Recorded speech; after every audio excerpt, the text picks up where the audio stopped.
Click, click.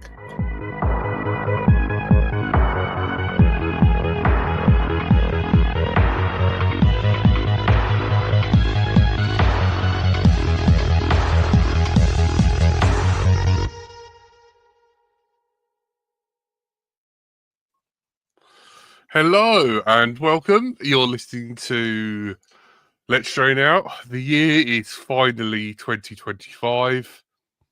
Episode is 488, closing in on that elusive 500. I know. This is is that right? This is the 10th year that we have podcasted in. Yeah. Is that how it works? I feel like I'm on off by Counting. one. We'll figure it out eventually, Frank. We'll get there. Just got to keep working at it. We have seen a decade of LDO. I feel like this is closer to true. I don't know. I remember been going for a long time. old episodes with Andy's wisdom. Yeah. I think having video was a mistake. We should be back in the really old days where everything was audio only. We couldn't see each other. We couldn't see what we were holding up. We didn't know what we looked like. We only seen each other's. That's how I found the show, right? I was like, videos. Why would anyone put a video feed on top of what is clearly an audio medium? Like, they're not even really moving that much. You could just have a cardboard cutout and it would work just as well. And here I am. I'm possibly better in some cases. Yeah, more accurate and certainly more flattering. Yeah, but it is it's an exciting looking year. I mean, Cole is going to be like an interesting times sort of reference there. When you say exciting, I mean it's exciting for people who are trying to sell drones. Certainly, it's exciting for enterprising individuals who are looking for a way to maybe deliver thermoses of hot chocolate or soup to people in a really accurate and effective way using multi-rotors, for example. Soup is notoriously used by Just Stop Oil and other terrorist organizations, so it's definitely not soup. Yeah. Soup. Maybe hot coffee. Probably a McDonald's milkshake. A USA, etc. Starbucks, something. Deliver a frappuccino. But I mean, 2025. I mean, things we've got to look forward to this year. I mean, Bird is coming back not before long. That's like a month away now, less than a month away. So there's that. We've got. The big thing later in the year is obviously our 10th year anniversary of LDO. Cole is coming over from Canada to the UK. Yeah. So we've got to find. So there's going to be at least one man standing in a field in the UK looking sorry for himself. And we hope we can make that. There's going to be some lovely weather. There's going to be lovely weather.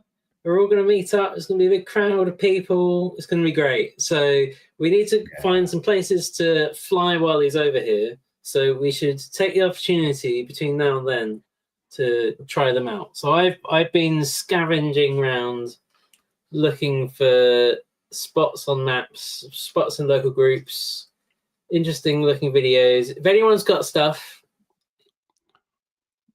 send it in. Stuff in England that is worth trekking to from southeast England. I did find a spot where we could fly out over the estuary, but this was kind of slightly poo-pooed because reasons.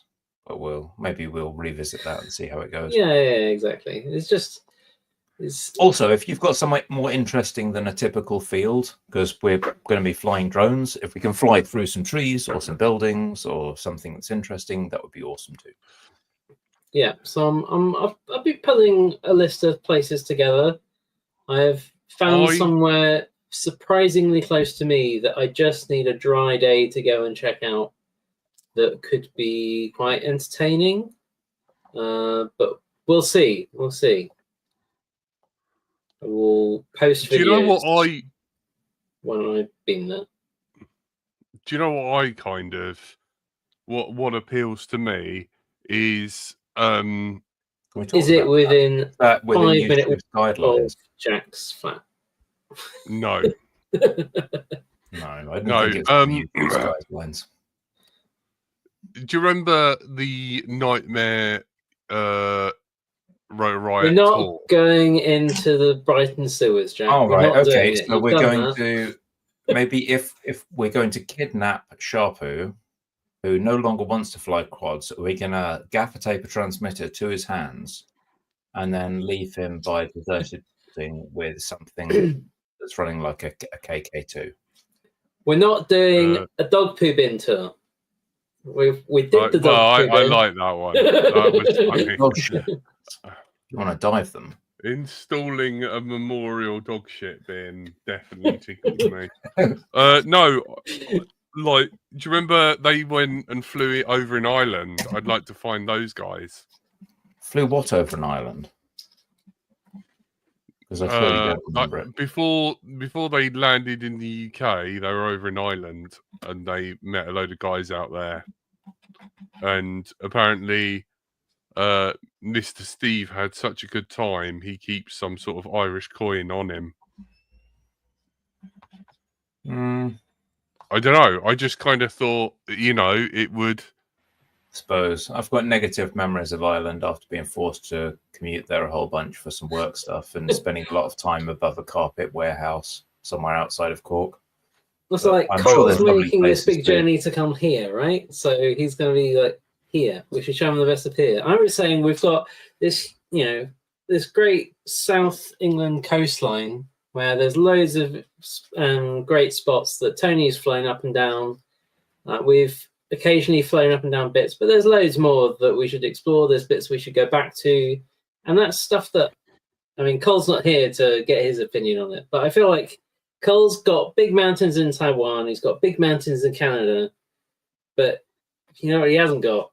The sea. Yeah, he does. Well, it's just he doesn't slightly fly it. further away. I mean, everyone's arguably got the sea. It's just a question of how far you're going to walk. True. So, okay, so we're going to help Cole, either get a beautiful view of the Pacific Ocean with light fracturing over a million ripples / lose a quad really, really annoyingly in salt water, delete as applicable. Well, I mean, when he's going to Taiwan, he's flying over these huge, great big foresty, jungly bits that I feel like if it dropped in that, it would be just as bad as dropping in the sea. Like, you're not getting it back. Okay, so you found someone who's used to risk, and you're now taking advantage of their poor attitude to risk by making them do bad things.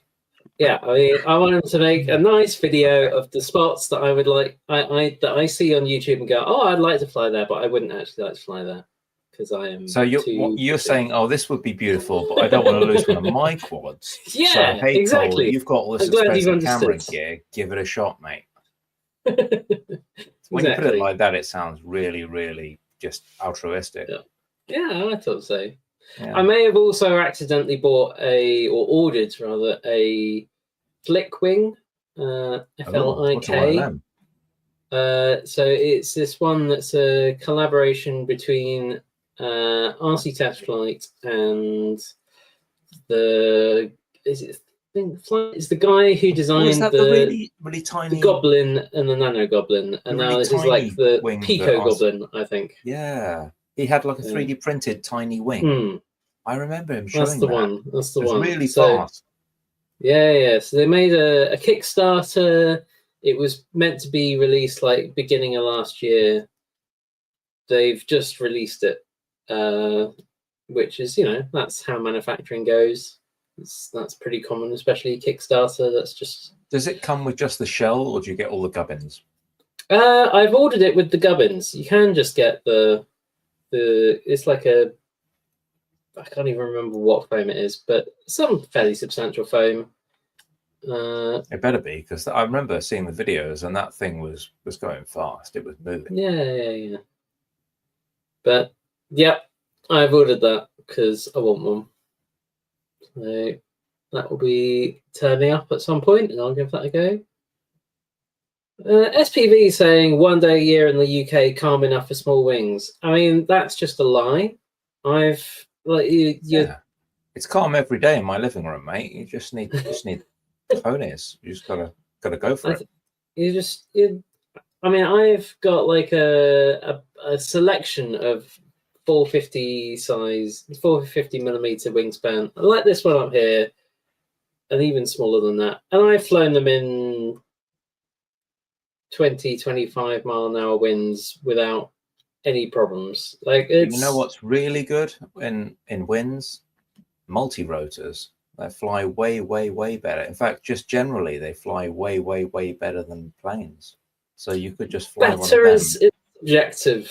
I mean, yeah, okay. It's not as it's like records versus CDs. I mean, one that there's some innate connection to the music, and the other one, it's an accurate reproduction of what the artist recorded. And you could argue about which one's better or not all day, but fundamentally, I think everyone knows. I feel like Jack tried to unmute himself, and in doing so, managed to remove Steve from the call. Oh, yeah, that is totally what happened. Total misclick. Wait a minute. There we are. I think we fixed it. Nice. Whoops. I'm sorry. But yeah, so I'm determined to fly a bit more FPV, and I feel like having a ready-built wing with an FPV bin in will maybe encourage me to do it. So what my aggressive prodding was getting at was you pretty much lost interest in drones, then it's just going to be wings. No, I've got my LR4. I'm thinking about sticking something digital in that. But it's just having something interesting to do with it. Like a wing, even in a field that is, wide open expanse, is still interesting to fly. Like there's still a bit of a challenge or a bit of a, I don't know, there's a bit more to it that's of interest to me. Whereas I feel like quads, I spend more time on the desk and then I go out and fly it and it flies and I'm like, well, it does what I tell it to. Fine. Unless there's something interesting to fly around, it just stays in my bag. And so maybe with all these spots that we should go recce before Cole gets over, maybe there'll be more inspiration for me. Or maybe this year I'll fly my wing a second time after I gave it to Jack and he threw it into a hill. Well, that is Jack's preferred method of FPV, is find a hill and fly into it.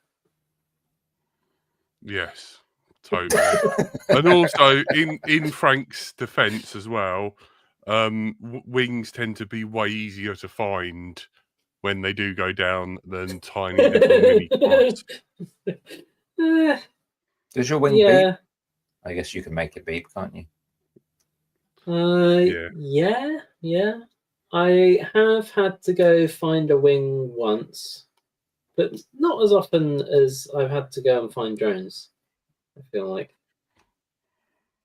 Yeah. There we go.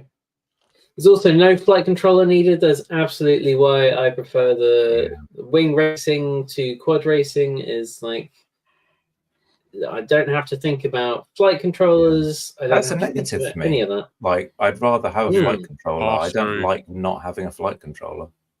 I don't like no OSD. I don't like no fine tuning. I don't like no kind of compensation for the airframe's vagaries.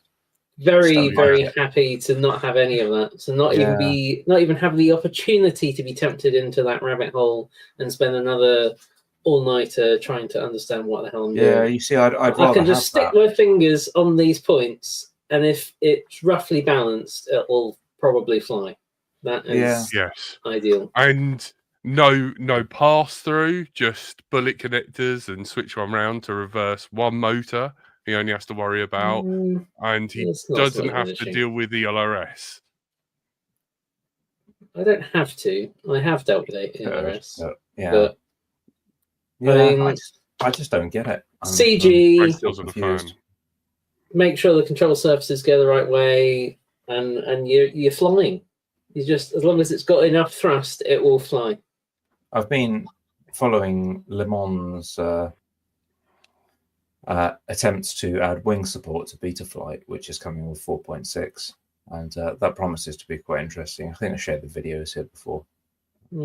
He's taken some of those cheap foam gliders like I've got on the shelf here, and he's added a couple of like 1104 motors onto them and turned them into cheap flight controller enabled planes with analog VTXs and GPS, and got the thing up and running. So that will be the thing that tempts me to really try it out, because I keep looking at the plane and just thinking, and then I don't really have like, I've tried to fly planes a bunch before. I had some kind of bind and fly stuff and crashed it a bunch and just kind of lost interest, and it just never really wanted to go back because it wasn't that interesting. It's horses for courses. Like, yeah, I keep trying to get into whoops and I keep bouncing off because it's just yeah. I mean, like, I've got 4 of the them. LR4 is like the ideal quad for me. Like I've got the slightly bigger stuff, and I'm just not tempted to take it anywhere. And then there's tiny whoop stuff, which just, oh my god, it seems I think I bought a couple of bind and fly whoops, and then I built a couple, and I was always kind of trying to get it to be something that I'd really enjoy, and I never actually ended up creating something that I really enjoyed flying. I even got a whole bunch of gates, and I was like, I'm going to go in this, everyone says it's great, I'm going to get good at racing and put these great gates around, and had some EL wire wound around coat hangers, built gates out of them, raced around them, got okay at it, and then I was just like, nah. It just, I don't know, just never got the bug. But I think the whoop stuff is much more of a communal thing. I think like I feel like you have to have a group of people having a bit of a party, and then whoops make sense. I feel like on their own, unless you're doing something crazy, if you're doing like one-way whoop stuff, then I can see the excitement there. But if you've got a party of people, it's great. It's good fun. I can totally get into the vibe of an event with a load of whoop stuff going on. That is good. It's just they're finicky. They're not fun to work on. They're not fun to fix, and in my hands, they require a lot of fixing. Yeah, it's a bit stressful to try and work on something that size. Like it's challenging. You need to be on your top game in terms of soldering skills. There's no second chances. You break stuff quite easily. I've had a couple of dumb mistakes and just fried things on whoops because there's a blob of solder ended up where it shouldn't be and stuff like that. It's unforgiving. Reverse polarity. I done a load of FETs on my board. Bought another board, floated the FETs off, swapped the FETs, got it working, put it away working, went back to use it, and then couldn't get it to bind or work with my transmitter. So then ended up taking the working FETs, putting them on the new board that I bought, and salvaged the FETs on, put it back on there, and then reconfiguring everything. Jesus, I might as well have just plugged in the new board. Do you know what I mean? It was like literally punching myself in the dick for fun. Some of the stuff you do makes me think like you should be hiring yourself out and get people to like pay you in quad parts instead of go through this crazy dance that you did. No, I don't know. It was so not fun. It was fun getting it to work and being like, oh, I've done tiny little microscopic FETs, and I done that, and I put it away working. Then a friend popped round, and I was like, do you want to have a go? And it just didn't work. But then having to undo that work made it so the point is I've undone that work, got it working, sorted it, configured it, and I haven't touched the whoop since. That's how much fun. It's like I don't want to. This is your constant problem, right?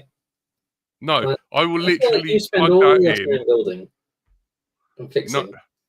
Oh, If I go to that thing and it doesn't work, no matter where I am, I will pull down my pants, open the dedicated box, shit in it, and zip it back up.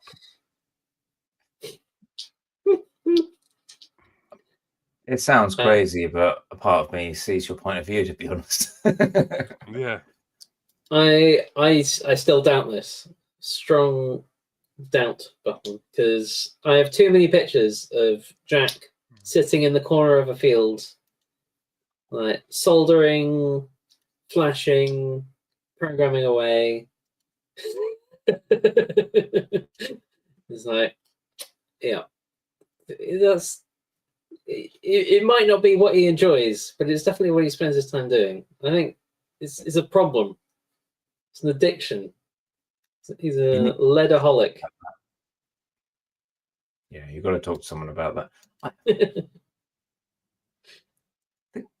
I think the whoops should be fun. They've got a lot of things in them that look like fun, but then the actual experience of it, like I like supporting people that fly whoops because it looks like an awesome thing to do. The visuals are great.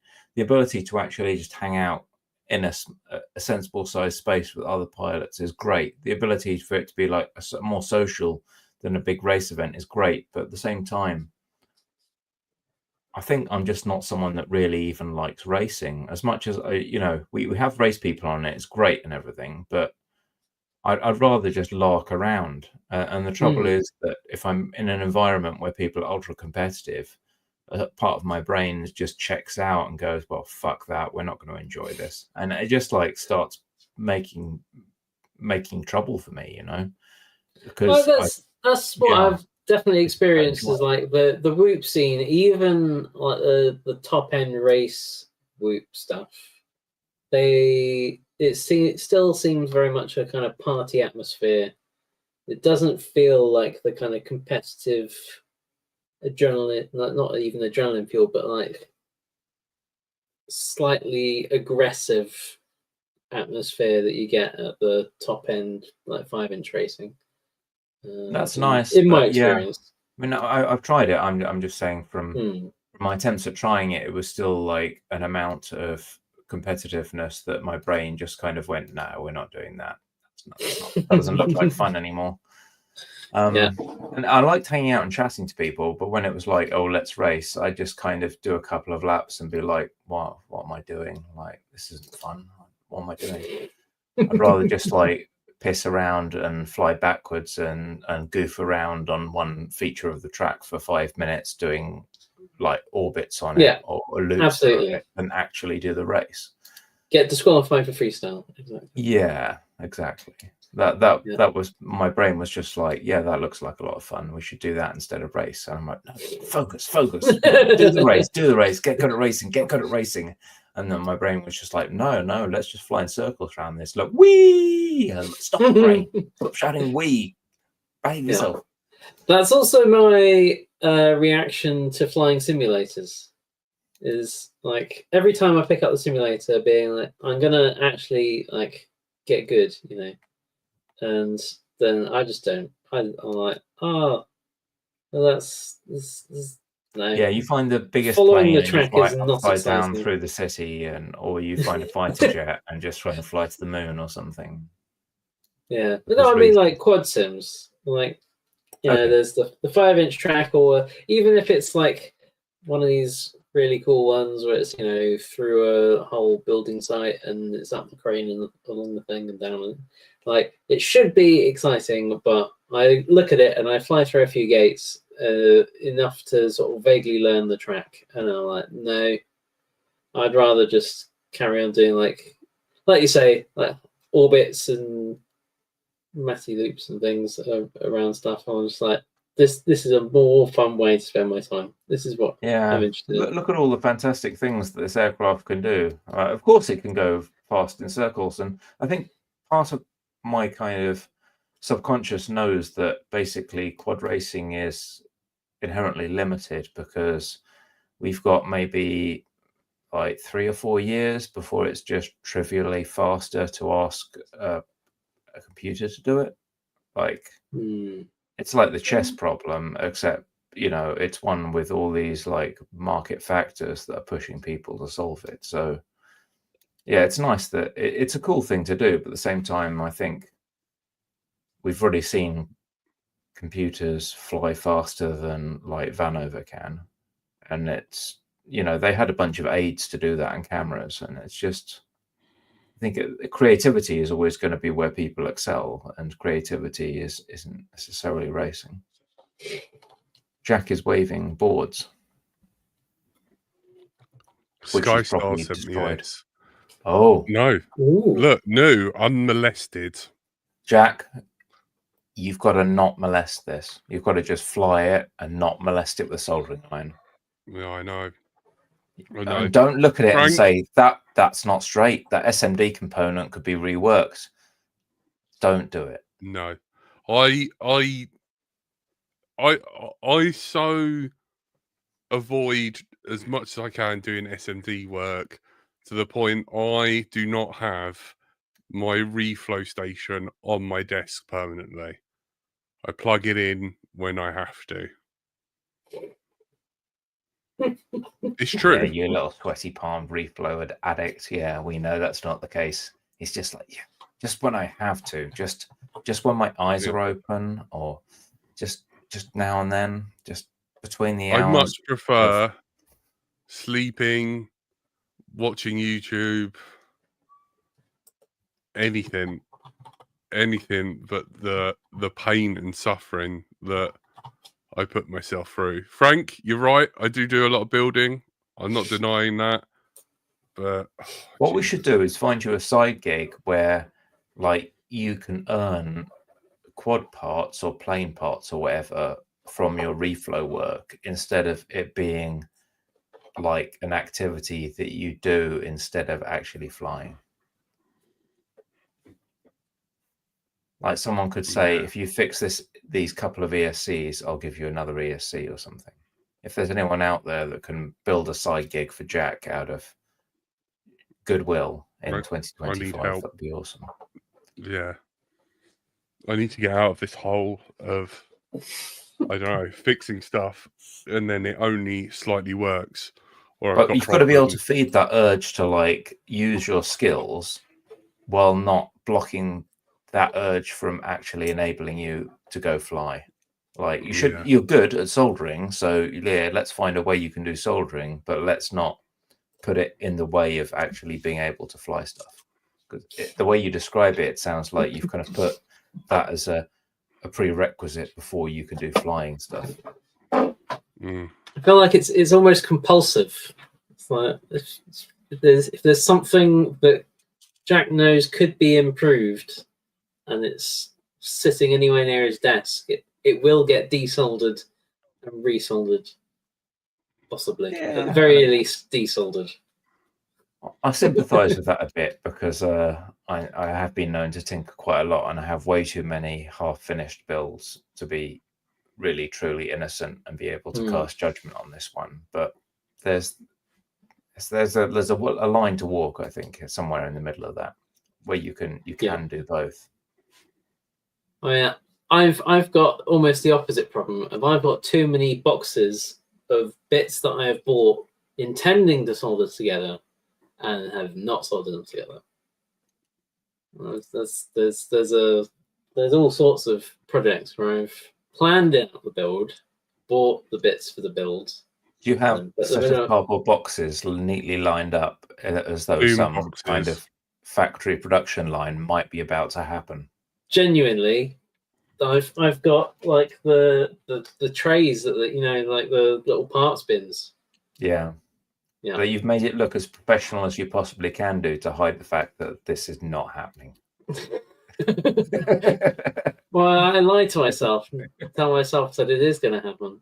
The problem is I always want to wait until I've got all the bits before I start, except there'll be something from China that's going to be like 2 months, and then by that you point, wait another 3 months and you're like, well, they're just going to upgrade this one bit, so I might as well wait until the new version comes out. Or in that time, I'll either have completely forgotten what the plan was, or I'll have nicked something out of it to fix something or build something else, and then there'll just be almost complete box of parts, and then it goes back around to me ordering something and waiting for another few months. This is how. But on the flip side, you've got 73 builds that are so close to being ready. Yeah, exactly. He's got stuff that he doesn't know where it come from or why.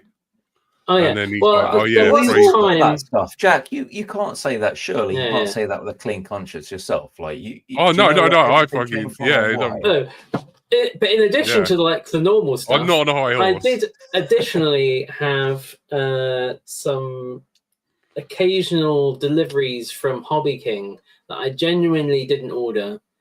Like they didn't know who had ordered them. They just like kept sending me parcels of random stuff. Yeah, I was like the null address. Yeah, I just get random like a box of 100 like control surface hinges or something. I'm like, what is this? I haven't ordered anything in from Hobby King in like 2 years. Why have I got these? You've got so many channels on these new radios, Frank. It seems a shame. Just go for it. 32 channels. Come on. That happened a few times, didn't it? Yeah. I had like these little spring latches to put the canopy on your fixed wing. I had these little like control surface gauges, all sorts of weird stuff. I emailed them and was like, "What is going on?" They weren't interested. Caroline's got some spicy kit in. Ooh, she jumped on those TBS X-Wing ESCs, the 12S 90 amp, big fat boys. X-Wing? Do you mean X-Class, or is this something else? Sorry, this may have been related to a couple of cocktails that I had earlier. Well, I didn't know what it was, so it genuinely could have been an X-Wing, and I just wasn't aware of it. So I thought I had to check. Yes, so TBS released a big fat ESC that runs AM32, and it looks like Caroline's got a whole bunch of them. Oh, a single ESC. Oh, you let us down there, Caroline. So plain. Will it get to you though, or will it get cancelled by the? Are you going to make a 12S wing? Chinese government. Yeah. Caroline I'm actually says, slightly more intrigued by that. In. Well, she says, got by. I mean, think my. Got my. Yeah. TBS Lucid 12S 90 amp ESC in today, chunky thing, single ESC for the 65 for the 6S Atom RC Dolphin plane, but it's a 12S ESC. Caroline, come on, 12S. Come on. Just put a smaller prop on it. Just put a bigger motor in there. Come on. Just find something that's a 700 kV, like big fat. So is this 90 amp 12S AM32 SE? Is that what has triggered this update that you posted in the Discord channel using contributions? No, actually, unrelated. But I did notice that the AM32 guys posted a contest of sorts, more a kind of you break it, get a trophy type of thing, and they said post evidence of a desync on AM32, do whatever sort of hellscape builds you want, so long as the KV sliders above 500, entries are valid. Just you basically rag it, see what the firmware will do, try and make it desync. If it does, submit logs. We bet you can't make it desync, pretty much, is what they're getting at. So that'll be interesting. Especially when people are going beyond 6S with these like 12S ESCs that are now available. There's bound to be some challenging loads when you get to that large of a rotor size. It just doesn't want to be necessarily where the magnetic field suggests it should be, and that can lead to a desync. So, yeah, because it's on this latest release candidate, right? 2.17 RC1. I'm assuming it's the 2.17 that they're looking at. Generally, it's with these type of queries, it's not looking at the release build, it's like, well, look at the absolute latest code that we've put out there and see if there's anything wrong with it, because what you're in essence doing is trying to help them build a better firmware, right? And you're doing it by showing how something fails in the firmware. So yeah, it's usually on the absolute latest release candidate, I thought. And it's an interesting idea, though. So you were saying that they've sort of done some clever stuff in there to make it more. Well, yeah, there's like auto timing advance. So previously you had to kind of mess around with timing advance, and you'd either be like conservative and more efficient, or you'd be kind of trying to avoid desyncs but potentially wasting some more power. And now timing advance changes depending on the acceleration that's demanded of the motor. And so they seem to be quite confident that it's not going to desync.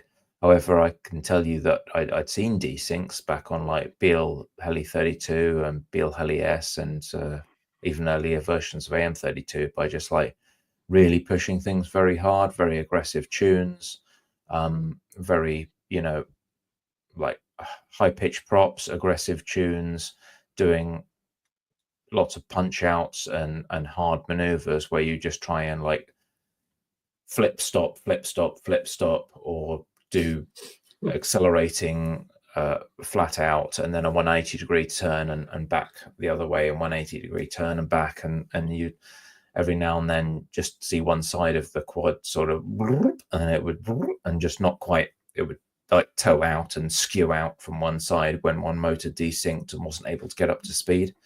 With a lot of the time that was just because the magnets had been effed because I was pushing them too hard, and you come down and be like, those are uncomfortably hot. So I might have actually like simply deteriorated the magnet by getting it too hot. But yeah, I think some of that was desyncing. Yeah, because this was sort of my surprise, I guess, was that you know, I remember a time when desyncing was common. Like every meetup we had, like something would fall out of the sky because a motor had desynced, but it was like that motor had failed almost. It like just fall out of the sky with just that motor not doing anything, and then that sort of went away, and we didn't really have to worry about it anymore. And I felt like that was like 5 or more than 5 years ago. Like that felt like it is a failure mode of ESDs. Still, I guess eventually you get to that point if you've got a big enough, heavy enough inertia in the moving bit of your quads. So that desync occurs because the ESC cannot synchronize the magnetic field to the position where the rotor is, right? So your rotor's got all those magnet tiled around the outside, and the magnetic field lines up with them and pushes some and pulls others, right? The oversimplified version of it. And if those pulses are fired at a point when the magnets on the rotor don't line up with magnetic field on the stator, because maybe the prop is dragging too much, or you're trying to request too much acceleration out of the motor, then you get a desync. And the desync is just saying that the rotor isn't where the ESC thinks it is, and therefore it's not synchronizing a magnetic field to the position of the permanent magnets, and things go wrong and you miss a zero crossing typically. And that's not a big deal today. I think that what you're talking about, Frank, back in the day, when you missed a zero crossing, you'd hit a desync really quickly and the ESC couldn't recover. Modern ESCs are better at recovering from a couple of missed zero crossings, so things don't perfectly line up. They can figure it out. But if you consistently fail to be in the right position and the ESC can't line up its field with where the rotor is, then you hit a desync. The ESC is just like, well, I give up. I don't know what I'm supposed to be doing because I'm not seeing any like back EMF that suggests the rotor is anywhere where I'd expect it to be. So I'm just going to abort before I put current into the windings and burn something, right? And that's what it's doing. So you can get there by, on a larger motor, not being able to accelerate the motor fast enough. Maybe you've got a really chunky prop, and the actual RPM of the motor isn't particularly high. And I think this tends to occur more when the actual RPM of the motor isn't super high. Whereas you look at a little tiny whoop, it's more likely that you don't desync. It seems to be something that's happening more when you get to 5, 7, 10 inch, anecdotally. And I'm not an ESC engineer, so I'm sorry if I'm talking out of my arse, but this is the impression that I get of it, that when you see heavier loads on the prop with lower ERPMs, then this tends to be more likely. And there's also a bunch of commentary that we had from Ike unit on a couple of shows ago with AM32, when he said, well, you get up beyond the standard sizes of motors where you've got 2207 on a 5-inch, maybe through 2407, and then you got to 2807, 2809, maybe 2210 on a 7-inch. You got beyond that and things start to get just a bit freaky, because the magnetic fields on, say, a 3210 or 3215, they're just really large magnetic fields, and they start to influence things in ways that you didn't expect them to. And the magnetic field forming and collapsing has such a large amount of energy in it that the mathematics that work okay on a 2207 motor start to fall to pieces when you get to these larger motors, which kind of explains the dominance that APD had in the ESC game for these larger motors, that there was a little bit of black magic and extra protection and wizardry that needed to go into it so you could cope with those large magnetic fields forming and dumping and the large amounts of feedback that you'd get. And the AM32 team, I think, really want to understand how this works, because BL-Heli-32 is gone and they were used on some of the larger units. APD, Advanced Power Drives in Australia, stopped making kit for X-Class. Now they're just doing industrial commercial drone kit. That leaves T-Motor, who've never really been that popular with X-Class. And again, they're very pricey, geared towards industrial drones. So there needs to be something that these larger drones that are used for sport can use. And ideally, that would be something that AM32 can solve. If they can understand it, model it, and enhance the firmware to deal with it. So yeah, more data, more better. Mm-hmm. Yeah. It would be definitely interesting to see more big ESC stuff. Get to the mainstream. But also, if you've got a nightmare build, like, you film it, show it. Share the pain, burden shared, and all that. The misery. Show us your tears. Stick that on a bumper sticker. Yeah. It's funny. I shared a video of Caroline's neon plane. That was kind of cool to see. Ooh, cool. So that's what was. Sorry if I hope I didn't cause anyone some sort of epileptic discomfort. I did not know about the strobe underneath. Oh, look who it is. Look what the cat dragged in. I'm not talking to you. What time do you call this? Where have you been? What time do you call this? I know. Sorry. You're a disappointment. You're right, Hayden. I have a very gross explanation for this. Oh, no. I don't know if anyone wants to You're right. about it or not. It's not very drone related, although there may have been utensils used that could be used on drone things. And yeah, I mean, I don't think we need to go into this though. But okay. Is this the section of Pornhub where you type in "I invented this" and see what comes up? No, it's really strange, and I don't think it's really. I mean, Kate, although 3 of you have facial hair, so this might not be strange, but it's not really podcast material. And you may notice a little red area right here on my face. Oh, you're all right. Have you burnt your face or cut your face? Did a No, cat well, get attached to your face and then rip off a small piece of your face? Because that has happened in the past. no. But when I was in Montreal recently, I needed to shave, but I didn't bring a razor, and the hotel gave me a single-bladed razor. Oh no, just don't. Yeah, just don't. Yeah, so you may be able to do the math yeah, on blood, how fucking disgusting. pulsating blood. A little bit. Yeah. Mm-mm, So fun. so I'm not the only one. Yeah. Those hotel razors are a nightmare. Well I didn't know done. that this would automatically do that. I didn't even mean for it to do that. Well done. Oh, Yeah. So Is it sorry that I'm Mac late, thing? guys. I it's was an just Apple like special. I was doing Is that a surgery. Mac thing? I was doing fucking surgery. Yeah. Oh shit, buddy, you're all right. Yeah. I had no idea. I'm glad you're still alive and didn't do.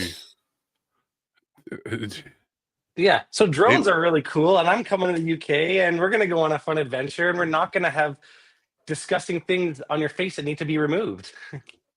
Yeah. Yeah. God. I sort of tuned in at the beginning because I was running behind, and I was like, oh fuck, I'm like deep into this right now. But yeah, dude, it would be really like I sort of heard the plan, and let's do it. Let's figure some shit out. Wait, you had a plan? Wait, this isn't Let's Drone Out. Wow. Yeah. But yeah, 10 years is coming up, so Richard Warwick wants to ask. Should we import Zero? Hair waxing. Is it worth bringing Zero with us as well to moderate us? We've got to be able to talk. I mean, I'm feeling any attempt at moderation would just involve gaffer taping our faces. Yeah, we can't go back to Pevensey Castle. Why not? To where? What's it called? You said we. You didn't say Canadians. Well, I don't know where Pevensey Castle even is. I've never been to Pevensey Castle. Yeah, it was very traumatic. Well, I did hear that. I heard the discussion of over the water, and that just terrifies me way too much. I don't understand how you were absolutely fine to like fly over rivers and jungles and like rivers are not the sea. Though this man hasn't seen water in his life. It's just doesn't exist. No, I've tried taking him wider to than a bathtub, and he starts shaking. You know, like when you've got cats, and you open the door and they try and escape, so you try and teach them that outside's scary. That's what I've done to Cole. I brought Cole down to the water and was like, stuck a little mask on and went. Blah. I'm like, well, and you know what? I even had a gentle version of that story. I had a water scare in England before, actually, with a Mavic. When I don't know if you guys remember this a couple of years ago, when the seagull dive bombed my my Mavic, and I like was on the edge of the sea, and then it luckily landed in the dry section of the beach, and like the dry section of the sea. You were very lucky. It was, dude. So I was like on the little like, so here's the water, here's the beach. Well, I landed like right here. I like tumbled to my dismay, but I mean, at least I've been looking up like pebbly beaches. Sorry, wait. I want one question at a time, please. Sorry. The viewers would like to know which part of Cole is known as his dismay. Wait. Well, the water was the stressful part, and the fact that I was like less than half a meter from hitting it. The sea, yes. I'm just looking at where Pevensey Castle is, Jack. Oh, Eastbourne. I don't think I even put Pevensey Castle on the list. I put somewhere around Pevensey, but not the castle. It's near an A road. That looks reachable. Guys, there's a difference. There's a difference between flying over the sea and flying over water like this, a little stream. You know what I mean? Like that's a little more it's like, oh, I could see the bottom of the water. If I had to reach in or go for a little, knee-high dunk, I may. But although, actually, I will say, this year I have flown about maybe 20 meters out to sea, maybe 20 meters, and it was Did you find okay. anything? You usually have to found go quite a long way surfers. to find anything. I found Okay. surfers, and they were like, "What's up, dude?" And I was like, "I'm not flying over top of you. I promise. That's not what I'm doing." It's just an optical illusion. Sometimes it looks like you're doing that. It's Yeah. not actually the case. As long as you remind them of that. Well, I saw them afterwards, and they were like, I was like, "Yeah, I didn't want to fly over you guys." They're like, "Oh no, man, that's sick, dude." They're like, "That's so cool." I'm like, "Oh, who would have thought surfer dudes being chill and cool?" Never have guessed this. Yeah. Yeah.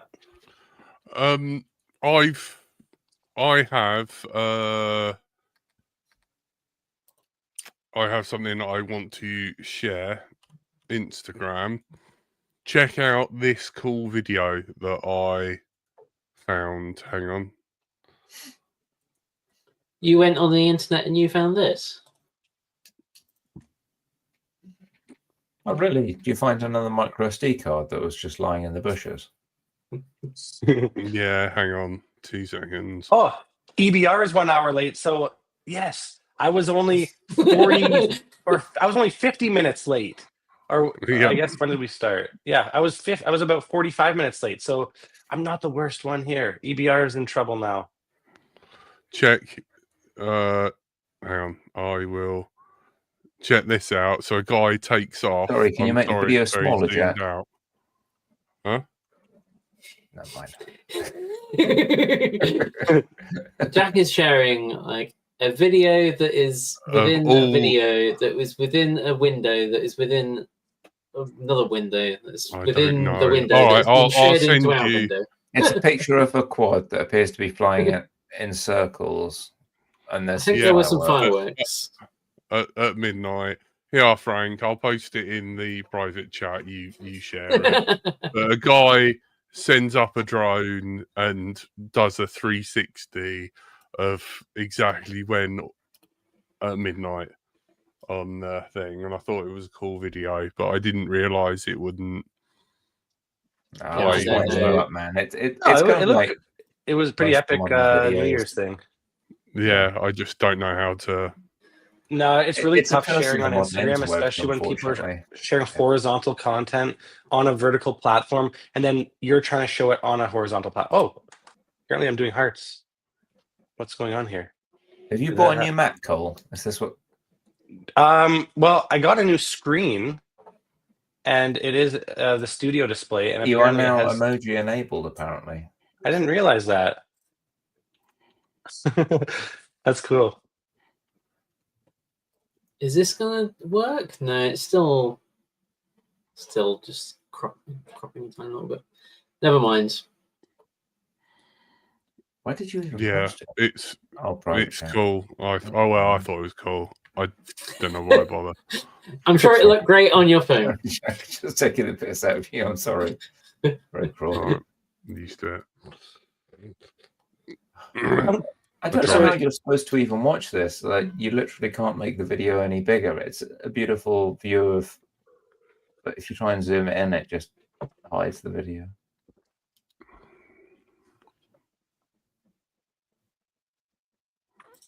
Never mind. Should we call it there? Has anyone got anything else? My face hurts. It does look red as anything. Yeah. Oh, I still got some dried blood I got to clean up. But anything for Let's Drone Out. Gotta be here. Suffering for your art. Yeah. Cole, before we go, do you have any requests for types of spots or things you want to fly, anything like that, while you're over here that we can send out to the audience and hopefully get some ideas by the time you're over? So let's see. Bandos are cool.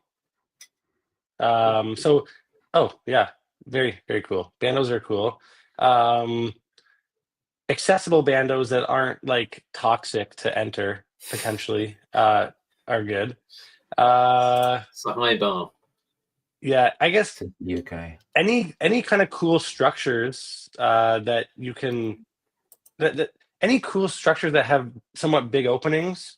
I guess beautiful field areas or cliffs that allow me to not go over the sea too far, or I don't know, anything that's like interesting, I guess. I'm not that picky. Like I end up realizing I enjoy spots. Like I've flown a lot of really crazy spots, but I don't necessarily need to fly crazy spots to have fun. But if there's crazy spots to fly, I mean, I'm all for it. So some cliffs, maybe some bandos that are not disgustingly toxic and whatever. Some structures that have openings that you could freestyle around, or even just like beautiful, like the rolling fields of. I know you guys have some cool stuff like that. I don't know. I've just spent the last minute looking at the video that Jack posted, thinking, "Oh, there must be a way to make it bigger," and there literally isn't. Caroline, you're right. I am. What the hell is just going on? Yeah. I don't know. Sorry, guys. I'm just learning So technology. nice spaces to fly. Yeah, I'm just kind of addicted to flying through woods and funny little awkward spaces. But I know that doesn't work very well if you have analog, because the one bloke I flew with that had analog complained it was unflyable. That's the thing, is like, it also depends on what the people you're flying with are using, because I think there is such thing as good analog and bad analog, and good antennas, bad antennas. Well, you are in possession of premium Canadian antenna equipment, so should be okay. Right? That's right. Yep. Yeah, I don't mind flying through woods. You know what? That's actually one thing that I haven't really done. I've flown like fields that trees are around and stuff, but I've never really flown like through the woods. Because there's paths here where the paths are under the boughs of the trees, right? Where you've got like a total tree canopy, and then you can just have a tunnel where you shoot through the trees for 20 or 30 meters and then shoot out into free space again. Oh, you mean like up top and then kind of come back down, or you mean like? Oh, you just come out into like an open space where there's some grass, and then there's a pathway where it's like 20 or 30 yards through a bunch of tree canopies where there's kind of a tunnel through the trees, and you just shoot through that and then out the other side. Oh, that's pretty cool. And what, you know, that one video, like the really OG FPV video where it's like it's almost like the pod racing kind of shit. Star Wars, yeah. Metal Danny, yeah.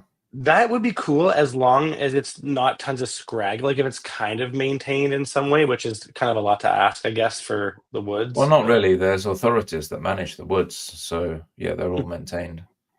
At least around here they are.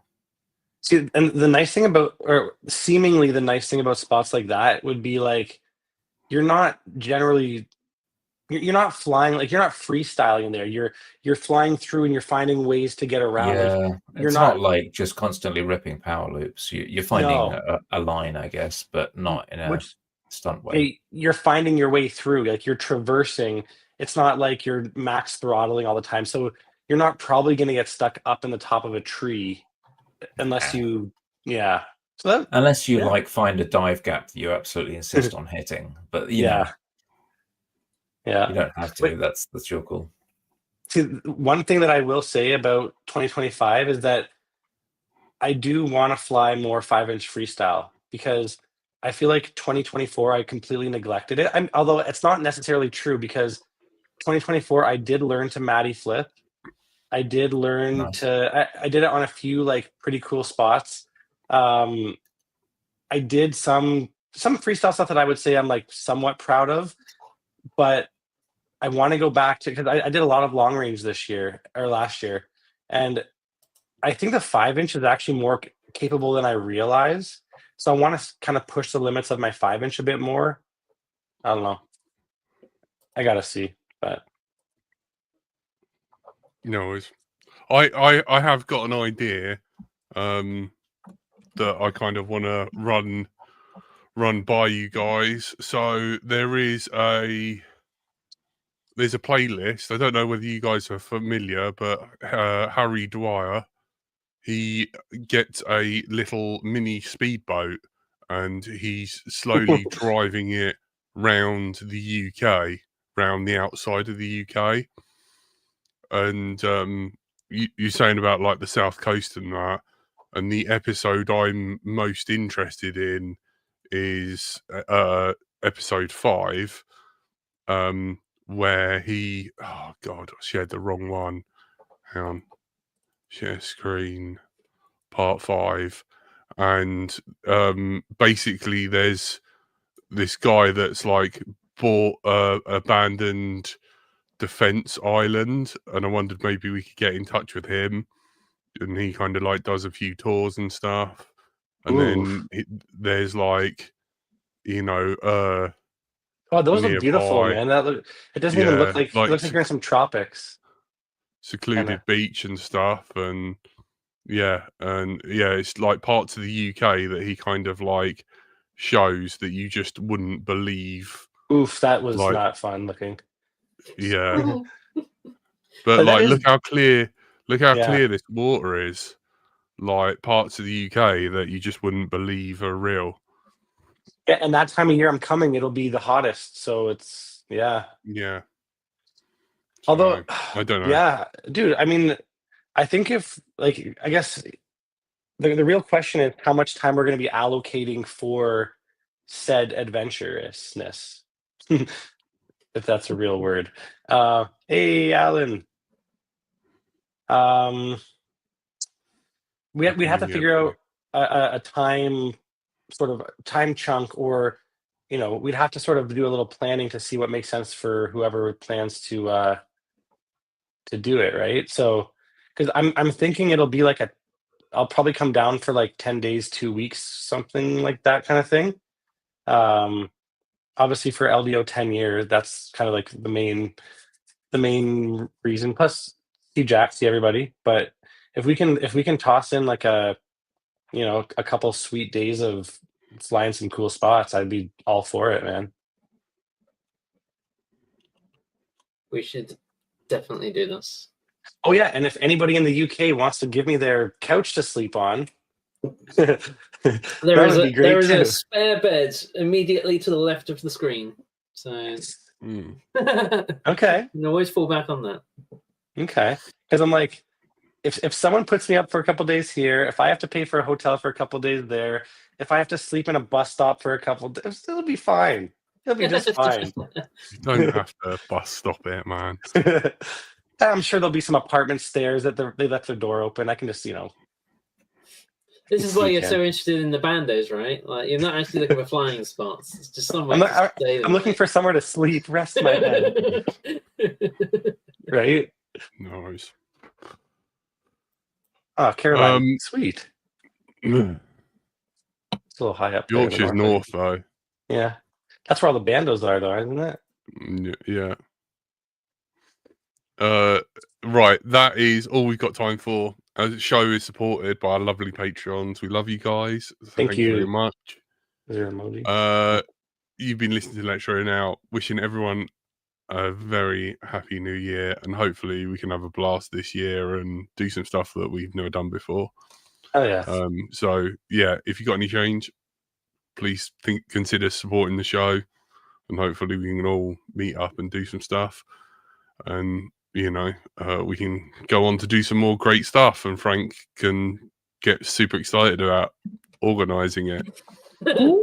I don't know where that ended up. That's not where. And I will be, whilst he's organising it, I will feverishly be building stuff for him, getting his pile of dooms done. And flying. Doing a lot more flying this year. That's our New Year's resolution. That's all of our New Year's resolution. Yeah. You've been joined by our Lord and Master, Andrew / Frank. Bye. The man with the moustache, Stephen. Good to see everyone. Happy 2025. Better late than never, Carl. See ya. Happy New Year. Sorry And from my tardiness. an unapproved, unsupported, too small video. It's what you do with it that counts. Right to the fly. Thank you. Good night. Cheers. Oh.